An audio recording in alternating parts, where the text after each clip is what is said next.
சமயம் அந்த பக்கம் நிக்கியும் ஃப்ரெண்டு இன்னொருத்தையும் பேசுறத கேக்குறாங்க. ஏதோ கழுத்துல போற நெக்லஸ் வைர மாதிரி ஜொலிக்கும் போல, ஆனா இதுதான் போலி தான், கவரிங் தான், அதை போய் மிஸ் பண்ணிட்டேடி, ஏண்டி நான் என்னடி போட்டு போவேன் அப்படின்னு அவங்க புலம்பிட்டு இருக்காங்க. காலும் கட்டாயிடுச்சு. உடனே நம்மளால சரி இன்னைக்கு போவோம், அவளுக்கு பிடிச்சாப்ல வைர வச்சாப்ல கவரிங்ல ஏதாவது வாங்கிட்டு போவோம் நெக்லஸ் மாதிரி அப்படின்னு கடைக்கு வராங்க. கடையில விசாரிக்கிறான். அந்த பக்கம் செக்ஷன் இருக்கு, அங்க போய் பாருங்கன்னு காட்டுறாங்க. பார்த்தா இவனுக்கு எதுவுமே திருப்தியா இல்ல. அந்த மாதிரி ராசிக்கல் நெக்லஸ்ன்னு நிறைய வச்சிருக்காங்க. அவனுக்கு எதுவும் பிடிக்கல. இதெல்லாம் அவளுக்கு பிடிக்காது, வேற என்ன வாங்கலாம் அப்படின்னு யோசிக்கிறான். அப்பதான் அங்க ஒண்ணு கவனிக்கிறாங்க. ஒன் விஷ் வில்லோ அப்படின்னு ஒண்ணு. இது வரம் கொடுக்கிற முட்டாய் மாதிரி வச்சுக்கோங்களேன். முட்டாய் கூட கிடையாது, முட்டாய்னா வாயில போட்டு சாப்பிடுவோம்ல, இதை உடைக்கணும். ஒரு வரத்தை வேண்டி அந்த டப்பாக்குள்ள இருக்கிற குச்சியை உடைச்சிங்கன்னா அந்த வரம் கிடைச்சிரும், நீங்க கேட்டது கிடைக்கும்னு போட்டுருக்குது. சரின்னு அதை ஒண்ணு வாங்கிக்கிறோன்னு வாங்கிக்கிறாங்க. ஆமா இதெல்லாம் நிஜமா நடக்குமா அப்படின்னு கேட்க, யாருக்கு தெரியும், ஆனா வாங்கிட்டு போனவங்க யாருமே ரிட்டர்ன் கொடுத்ததே இல்ல அப்படின்னு கடைக்காரம்மா சொல்லும். ஏன் எல்லா பேரும் கேட்டது கிடைச்சிருச்சுன்னு சந்தோஷப்பட்டாங்களா அப்படின்னு விசாரிப்பான். யாருக்கு தெரியுங்குது அந்த அம்மா. இல்ல இதை வாங்கிட்டு போய் கேட்ட வரம் கிடைக்கலன்னு கோவத்துல கூட உங்க கடைக்கு திரும்ப வராம இருந்திருக்கலாம் அப்படின்றான் நம்ம பையன். இல்ல அவங்க இறந்து போட செத்து கூட போயிருக்கலாம், என் கடைக்கு வராம இருந்திருக்கலாம் ரேஞ்சுக்கு கடைக்கார அம்மா பேசுது.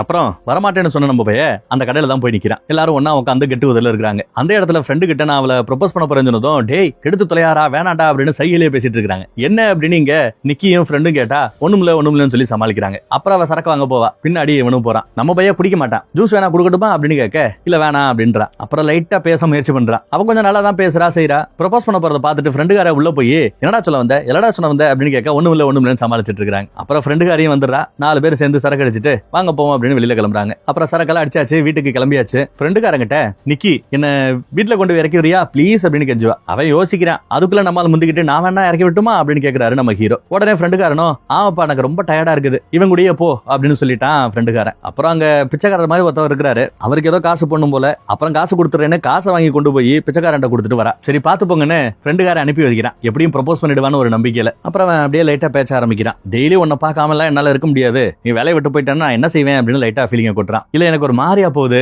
என் வாழ்க்கையே ஒரு மாதிரி வெறுமையா போகுது, அதை புத்துணர்ச்சி விட்டுறாப்ல ஏதாவது செய்யணும் வைக்கணும்னு நினைக்கிறேன் அப்படின்றா. அப்புறம் இந்த மாதிரி வேலை பார்க்கறது ஒரு கம்பெனிலயோ ஒரு கடையிலயோ வேலை பார்க்கறது வைக்கிறதெல்லாம் காதல் மாதிரி எல்லாம் ஒண்ணும் கிடையாது அப்படின்னு டாபிக் போகுதுங்க. எல்லாத்துக்கும் ஒரு 60 ரூபாய் ரேஞ்சுக்கு பேசிட்டு இருக்கிறா. அப்படியே காதல் டாபிக் வந்ததுனால நான் கூட இதை பத்தி உன்கிட்ட பேசலான் இருந்தேன் அப்படின்ற அவ. நான் கூட அப்படிங்கிறான் அவன். அப்போ எனக்கு இப்பதான் ஞாபகம் வருது அப்படின்னு அவனுக்கு ஏதோ ஞாபகம் வருதான். என்னடா திடீர்னு படபரப்பா பேசுற, மெதுவா தான் பேசேன்டா, ஒரு நிமிஷம் நான் பயந்து போயிட்டேன் அப்படிங்கிறா அவ. இவன் ரொமான்டிக்கா ஏதோ பேச வந்து அவ பயந்தே போயிட்டா. நம்ம பயிலுக்கு அப்படித்தான் வரும் போல. அப்புறம் தெரியும்ல என் ஃப்ரெண்டுக்காரி, அவ மேல உனக்கு ஏதாவது ஃபீலிங்ஸ் இருக்கா, அவளை பத்தி என்ன நினைக்கிற அப்படி இப்படின்னு ஃப்ரெண்டுக்காரி மேல உனக்கு காதல் இருக்கான்னு விசாரிக்கிறா. அவளை ஒரு ஃப்ரெண்டா எனக்கு பிடிக்கும் அவ்வளவுதான் அப்படின்ட்டான்.